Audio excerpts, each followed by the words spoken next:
9 TV Telangana news కి స్వాగతం.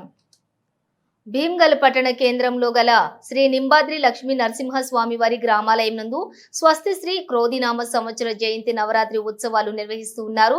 సోమవారం రోజున స్వామివారి గజవాహన సేవ అర్చకులు ధర్మకర్త నంబి పార్థసారథి ఆధ్వర్యంలో ఈ కార్యక్రమాన్ని నిర్వహించడం జరిగింది.